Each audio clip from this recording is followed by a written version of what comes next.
to the Topper Squad. Today we will do Amphipo Topper's Badge, Chapter 4 Measurement of National Building, and Numericals 50 Marks Paper Hall. Now, State Rank 1 Mock Test Exam Measurement of National Income. So, without wasting our time, we will just see to it Unit 2 Expenditure Method Special.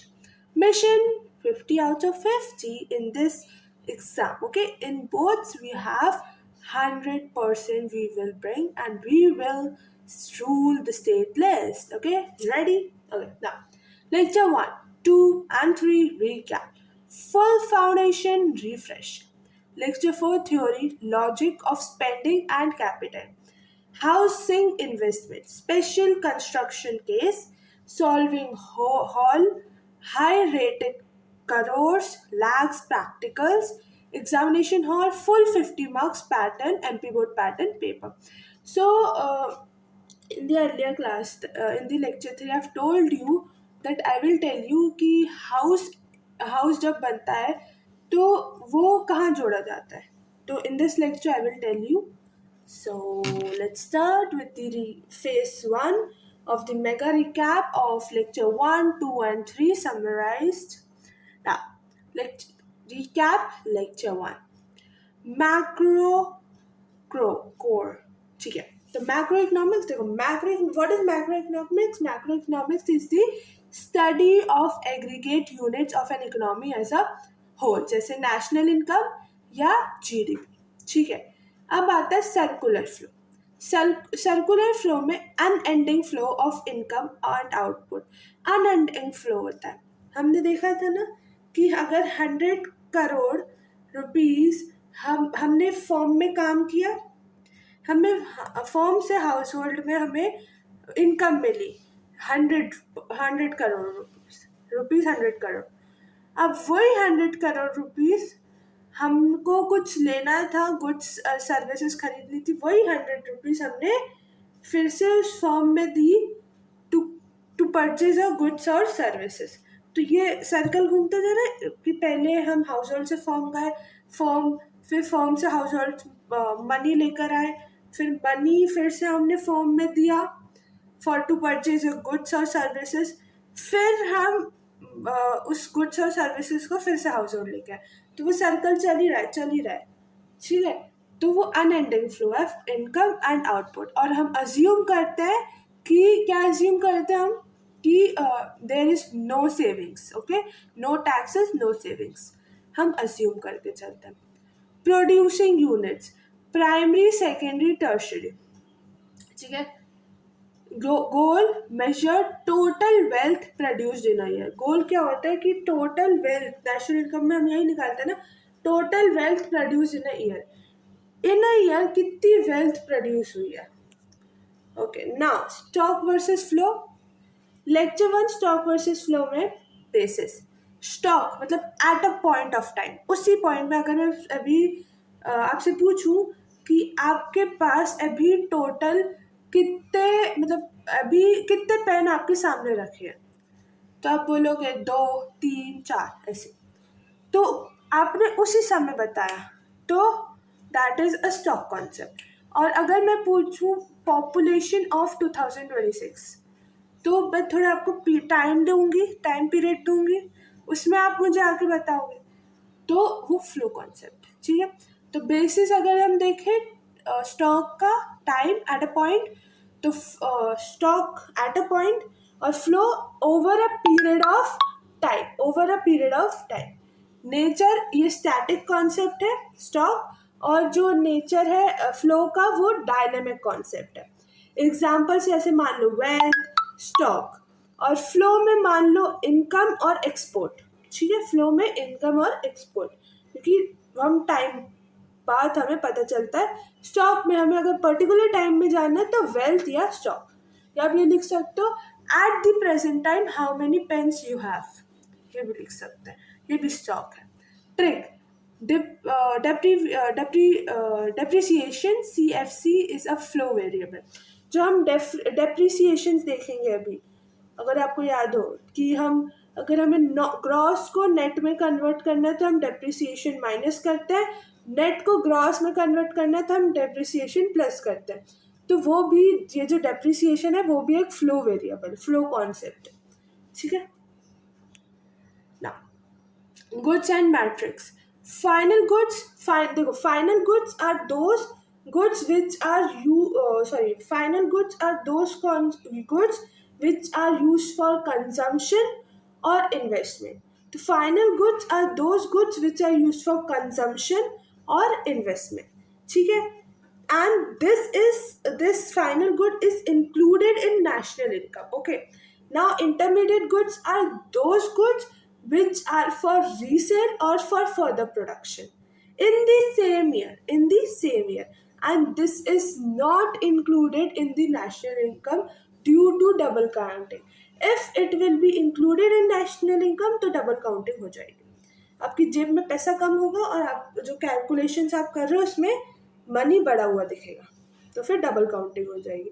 हम assume करके चलते हैं कि जो final goods है उसमें जो भी प्रोडक्ट्स लगे हैं, जो भी मशीन्स उसको बनाने में लगी है, उसका मनी एडेड होगा, इसलिए हम सिर्फ फाइनल गुड को क्या करते हैं, सिर्फ फाइनल गुड को नेशनल इनकम में इंक्लूड करते हैं, ना कि इंटरमीडिएट गुड्स को। ये तो डबल काउंटिंग हो जाती है, डबल काउंटिंग, ठीक है ना। इतना समझ में आया। अब आता है कॉन्स वर्सेस कैपिटल, मतलब consumer goods versus capital goods. Consumer goods are those which are directly satisfy the human wants. जैसे आपको चाहिए टीवी चाहिए, तो आप जाओगे देखोगे हाँ कौन सा सही लग रहा है टीवी, जाओगे लेके आ जाओगे, जाके आप वो टीवी लेके आ जाओगे, ठीक है, वो आपका वांट सेटिस्फाई कर दिया। आपको बहुत, अरे यार दूध पीना है, बहुत वो मतलब दूध की क्रेविंग हो रही है, मतलब दूध में वो रस डाल के खाना है, चॉकलेट डाल के खाना है, तो आप वो दूध बॉईल करोगे, दूध लाओगे, रस डालोगे, खा लोगे, तो डायरेक्टली सेटिस्फाई वांट्स है, ये वांट्स डायरेक्टली सेटिस्फाई कर रहे हैं आप लोगों को। Capital goods fixed assets for future good. Capital goods वो होते हैं जो फिक्स्ड एसेट्स जो फ्यूचर में काम आते हैं, फ्यूचर गुड में। Relationship all capital goods are producer goods. देखो जो सारे कैपिटल गुड्स होते हैं ना वो सारे प्रोड्यूसर गुड्स होते हैं, but all producer goods are not capital goods. See, all capital goods are not all capital goods are producer goods, but all producer goods cannot be a capital goods, ठीक है।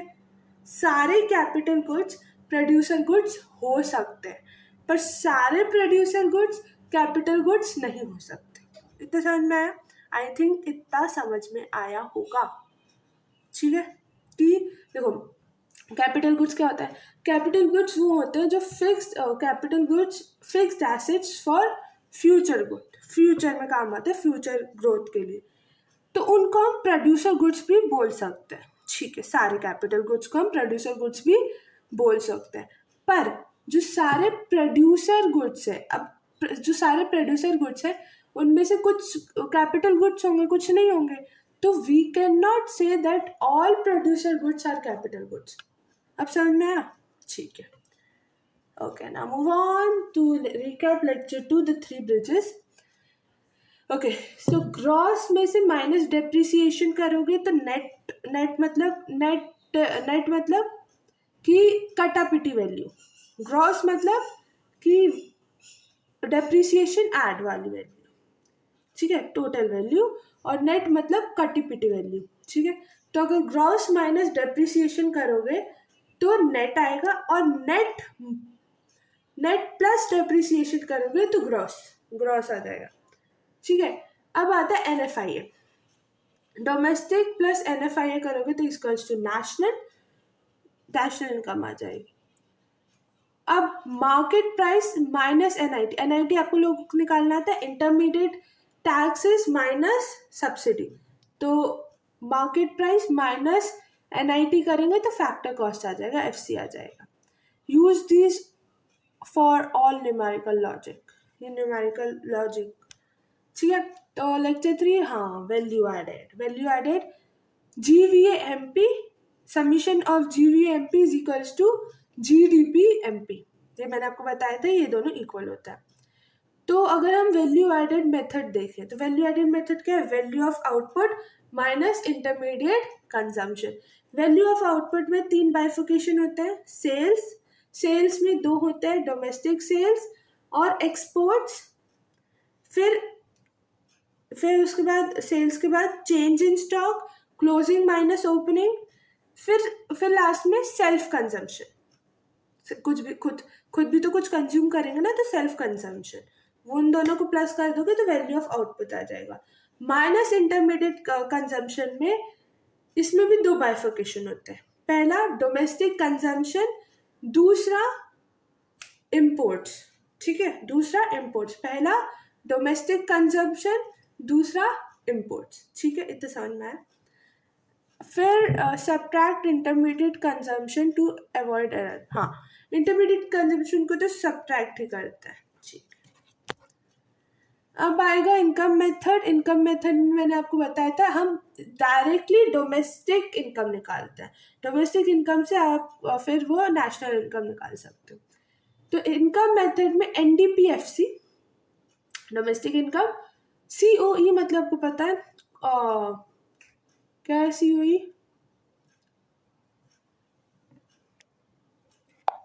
Of employees plus operating surplus plus mixed income. COE में 3 बाइफिकेशन है। क्या क्या है? पहला तो क्या बोलते हैं, वो सैलरीज इन कैश और सैलरी इन काइंड है ना, यही था। वेजेस इन कैश और वेजेस इन काइंड 2 थे, और एक था सोशल शेयर या सोशल सिक्योरिटी। ठीक है, फिर अब ऑपरेटिंग सरप्लस में क्या आएगा? उसमें भी 3 बाइफिकेशन, rent, interest, profit. Rent and royalty, interest, rent, royalty, interest और रेंट, रॉयल्टी, इंटरेस्ट और प्रॉफिट में भी तीन बाइफिकेशन है, that is dividend, corporate tax और रिटेन्ड अर्निंग। ठीक है, अब मिक्स्ड इनकम में तो इनकम ऑफ सेल्फ एम्प्लॉयड, तो उसमें कुछ बाइफिकेशन नहीं है।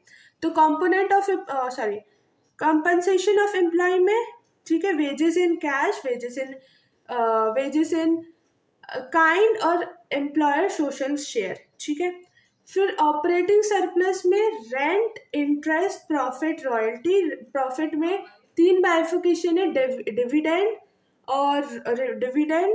कॉर्पोरेट टैक्स और तीसरा रिटेन्ड अर्निंग। और फिर मिक्स्ड इनकम तो आपको दिया ही रहेगा। ठीक है, फिर आता है phase 2, that is lecture 4। Lecture 4 में देखें तो एक्सपेंडिचर मेथड। तो एक्सपेंडिचर मेथड हमने अभी भी किया है, logic hall. Lecture 4 logic hall calculated at disposal phase, मतलब स्पेंडिंग। डिस्पोजल फेज मतलब क्या होता है? Spending. Production is equals to income is equals to expenditure. Production value added is equals to income method हमने देख लिया, और एक्सपेंडिचर मेथड। तो अब एक बार फिर से रिवाइज कर लेते हैं। वैल्यू एडेड GDP-MP निकलता है उससे। तो वैल्यू एडेड इज इक्वल मतलब GDP-MP is equals to value of output minus intermediate consumption. Income method में देखिए जिसमें NDP-FC निकलता है, उसमें हम COE compensation of employees plus operating surplus plus mixed income. ठीक है, एक्सपेंडिचर मेथड में हम क्या देखते हैं? एक्सपेंडिचर मेथड हम अभी देखेंगे। ठीक है, target aggregate reaches GDP-MP directly. हम इसमें भी GDP-MP निकालते हैं, जैसे हम वैल्यू एडेड पे हम GDP-MP निकालते थे, इसमें भी हम GDP-MP निकालते हैं। सम्स, अब इसमें मैं आपको बताऊंगी जो मैंने आपको बताया था, sum spending of household, firm, government and foreign, वो कैसे करते हैं तो वो भी मैं आपको बताऊंगी। ठीक है, understood. Now let's move on.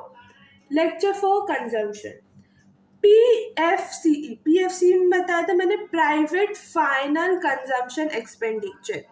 Private final consumption expenditure, इसमें 2 बाइफिकेशन है। पहला हाउस होल्ड, दूसरा private non profit institution serving house hold final consumption expenditure, ठीक है। फिर आता है GFC, मतलब government final consumption expenditure, government final consumption expenditure welfare, ठीक है।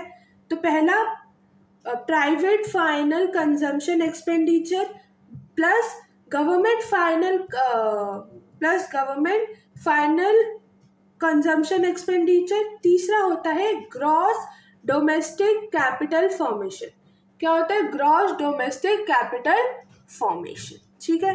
तो ग्रॉस डोमेस्टिक कैपिटल फॉर्मेशन, उसमें देखो उसमें क्या क्या आता है, इज इक्वल्स टू GFCF, मतलब gross fixed capital formation plus या तो वो लिख लो इन्वेस्टमेंट, क्या था वो, हाँ ठीक है, तो change in stock closing minus opening, ठीक है। From okay now GFCF components में ग्रॉस बिजनेस फिक्स्ड इन्वेस्टमेंट आता है, ग्रॉस रेसिडेंशियल कंस्ट्रक्शन इन्वेस्टमेंट आता है और ग्रॉस पब्लिक इन्वेस्टमेंट आता है, ये सारी चीज़ें आती हैं।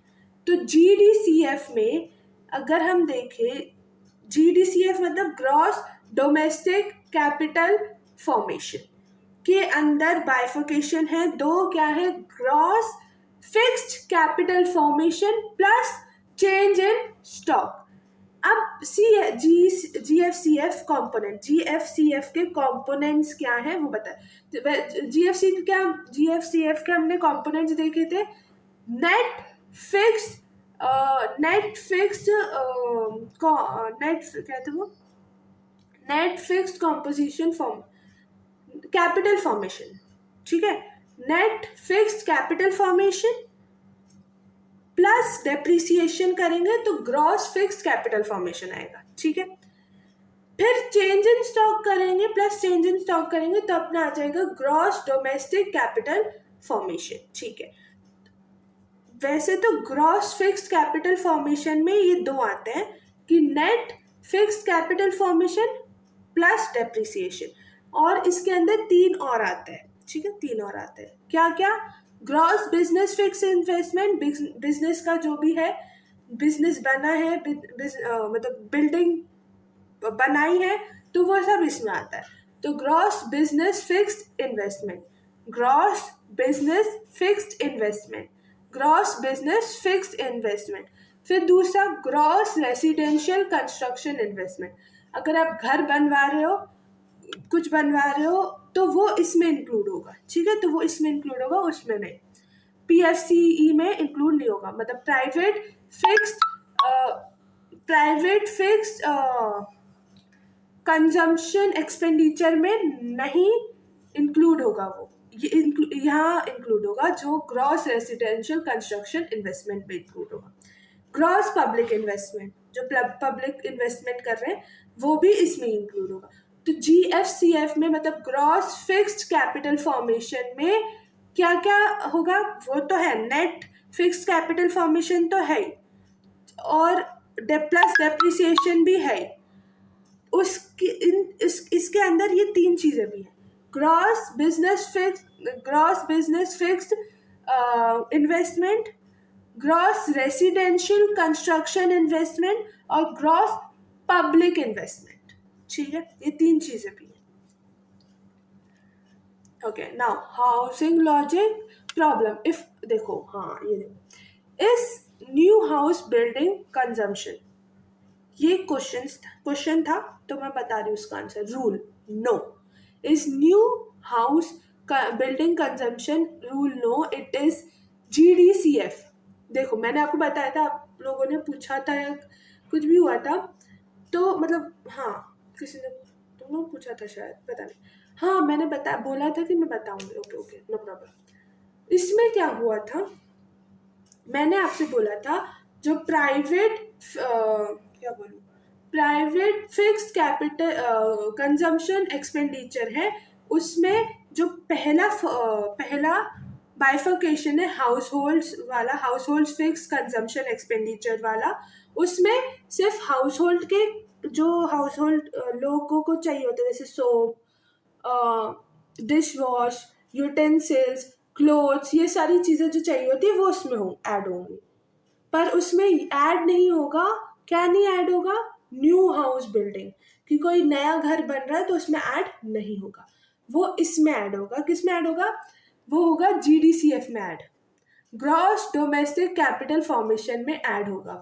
क्यों, क्योंकि वो जो ग्रॉस डोमेस्टिक कैपिटल फॉर्मेशन का पहला बाइफर्केशन है, ग्रॉस फिक्स्ड कैपिटल फॉर्मेशन, उसके 3 सब पार्ट्स है जो हमने अभी पढ़े।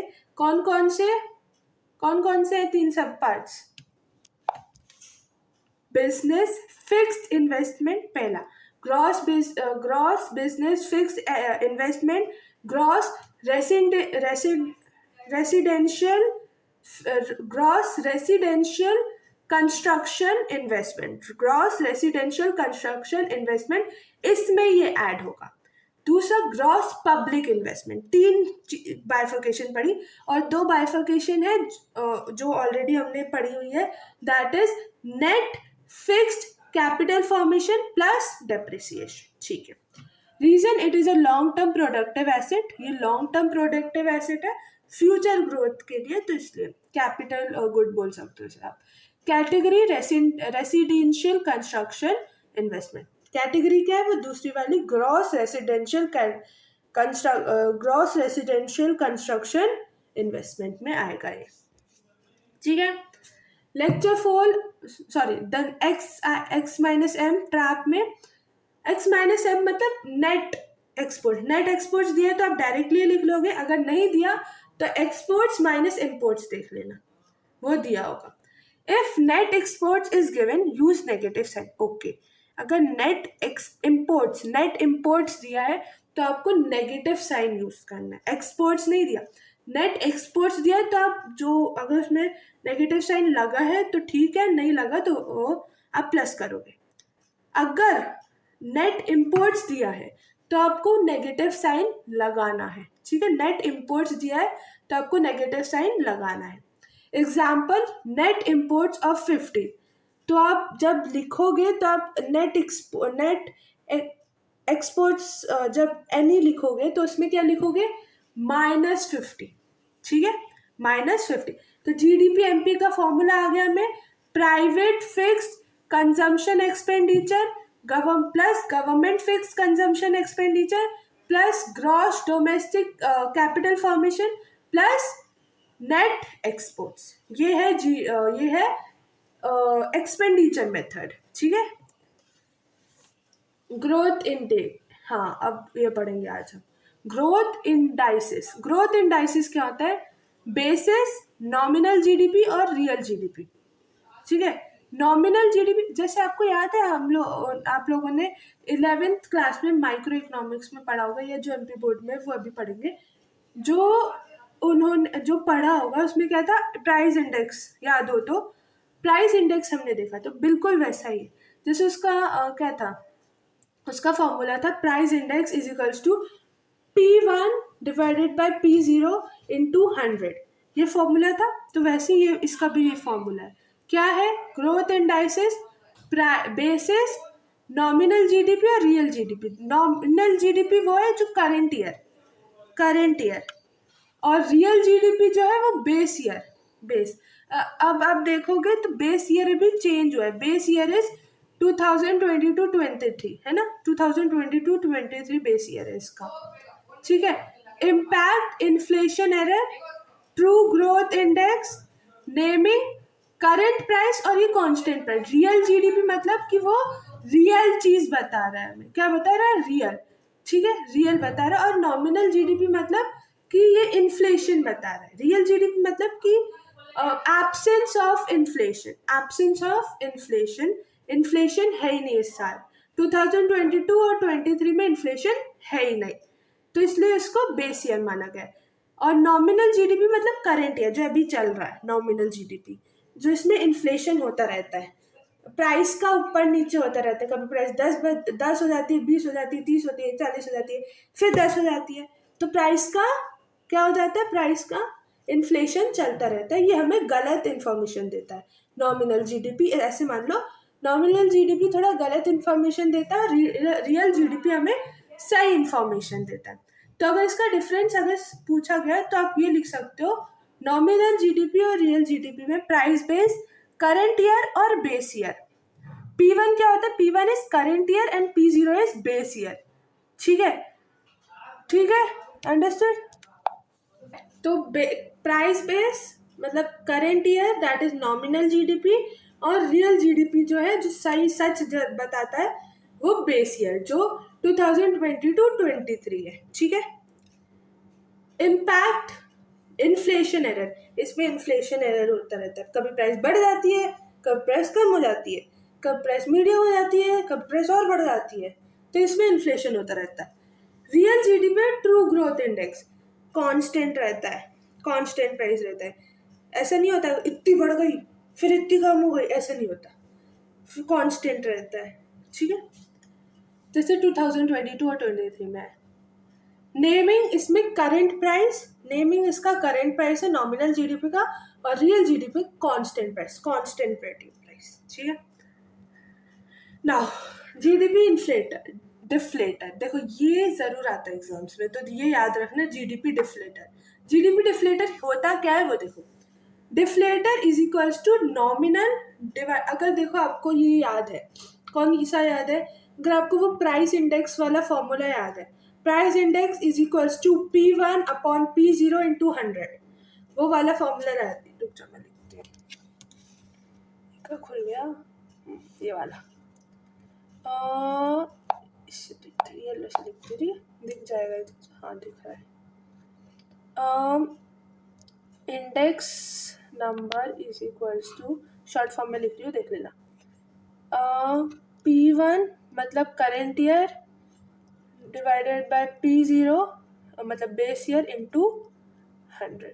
अगर आपको ये वाला फॉर्मूला याद है, ये वाला फॉर्मूला अच्छे से याद है, तो ये याद हो जाएगा। P1 मतलब नॉमिनल और P1 मतलब करेंट ईयर, तो करेंट ईयर क्या है, nominal GDP, divided by PO, PO क्या है, बेस ईयर, बेस ईयर हमने देखा था रियल जीडीपी, ठीक है, इंटू 100, हो गया अपना, निकाल लो और कर लो। ठीक है, तो ये कैलकुलेशन लॉजिक अगर आपको दिया गया, इफ नॉमिनल जीडीपी इतना है और डिफ्लेटर जीडीपी इतना है, करके दिखाऊं मैं तुम्हें, तो देखो नॉमिनल कितना दिया है, 1500 करोड़। ठीक है, तो पहले P1 आता है, दैट इज पहले नॉमिनल आएगा, तो 1500, ठीक है, डिवाइडेड बाय जो, अच्छा तो हमें क्या निकालना है, हमें रियल जीडीपी निकालना है। ठीक है, अच्छा डिफ्लेटर दिया, अच्छा रियल जीडीपी बोला है, तो हम क्या करेंगे, सुनो, रियल हमें निकालना है, हम रियल यहाँ लिख देंगे, इससे देखो एक न्यू फॉर्मूला बन जाएगा। ठीक है, इसमें जीडीपी डिफ्लेटर आ जाएगा और प्राइस इंडेक्स आ सकता है, इसको दोनों बोलते हैं। ठीक है, दोनों बोलते हैं। अब ये एक नया फॉर्मूला बन के तैयार हो जाएगा, ये जो रियल वाला है, रुक जाओ दूसरे कलर से करती, रेड से करती, और ये क्या, ये जो रियल वाला है ये इधर चला जाएगा, और ये जीडीपी जो है इसकी जो वैल्यू है, जैसे 125 करोड़, वो इधर आ जाएगी, समझ में? ठीक है, अभी मैं आपको उसका फॉर्मूला लिख के दिखाती हूँ, रुको। उसका फॉर्मूला होगा और ये क्या आ गया, real GDP is equals to nominal divided by price index, और जीडीपी डिफ्लेटर भी लिख सकते हो, इनटू 100। तो ये होगा, ओ माय गॉड ये क्या हो गया, आपका न्यू फॉर्मूला।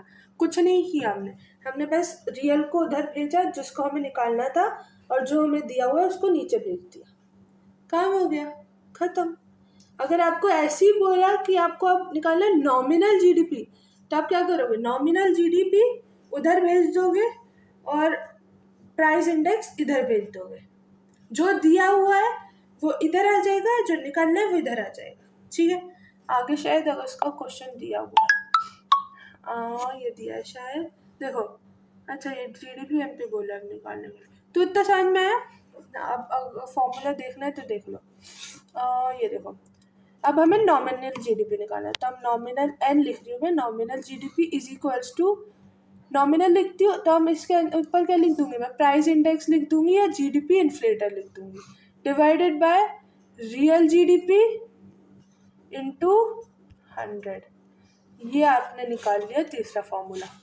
अगर आपको वो प्राइस इंडेक्स वाला फॉर्मूला याद है, price index is equals to P1 upon P0 into 100, मतलब आपको सब याद हो गया, ये भी याद हो गया।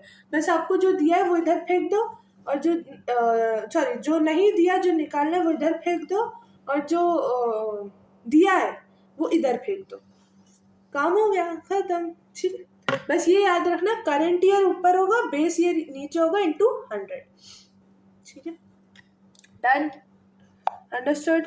ठीक है, ओके, तो ये प्रैक्टिस हॉल इजी लैक्स वाला क्वेश्चन है, जीडीपी एमपी निकाल लो आप।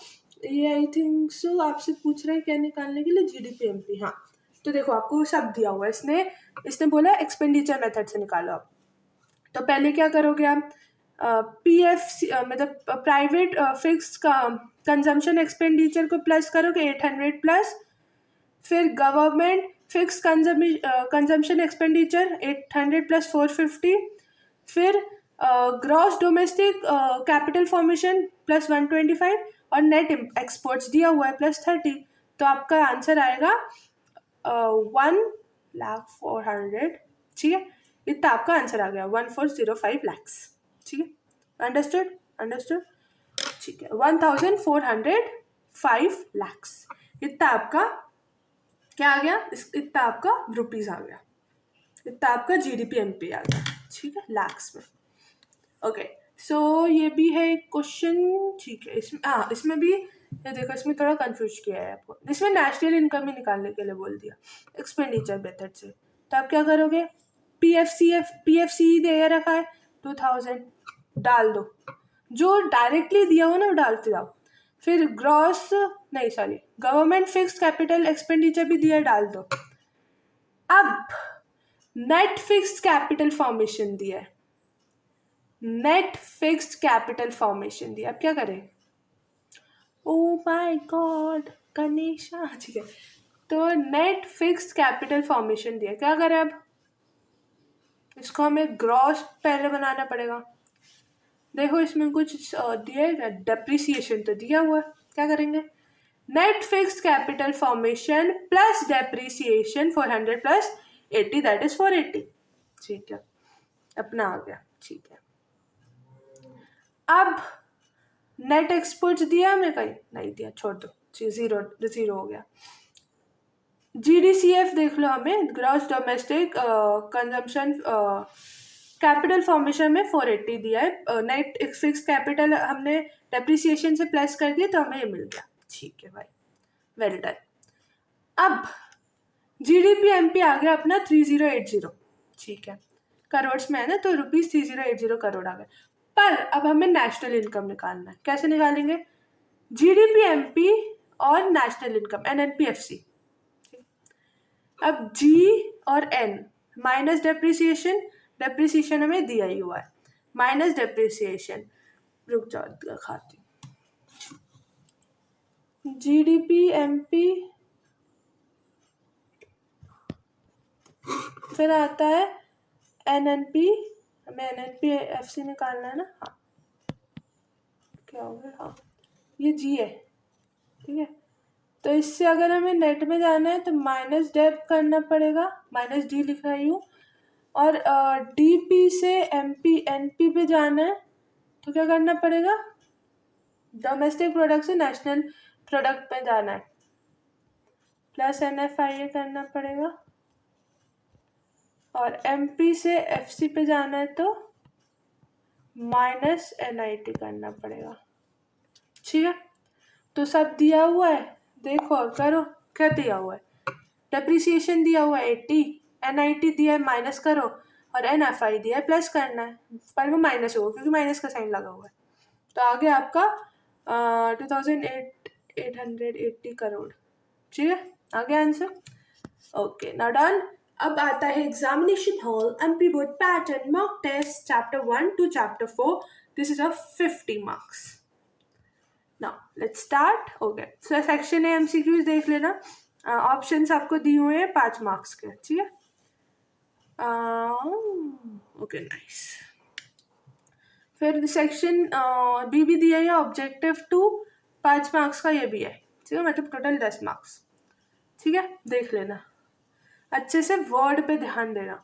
Section C short question 10 marks के, 2 मार्क्स का ईच. तो डिस्टिंग्विश बिटवीन कर देना, define circular flow of income, state the components of operating surplus, differentiate between stock and flow, and why is real GDP better than nominal. देखो, real GDP is better than nominal because जो real GDP है वो आपको सही चीजें बताता है, पर जो नॉमिनल जीडीपी है वो थोड़ा,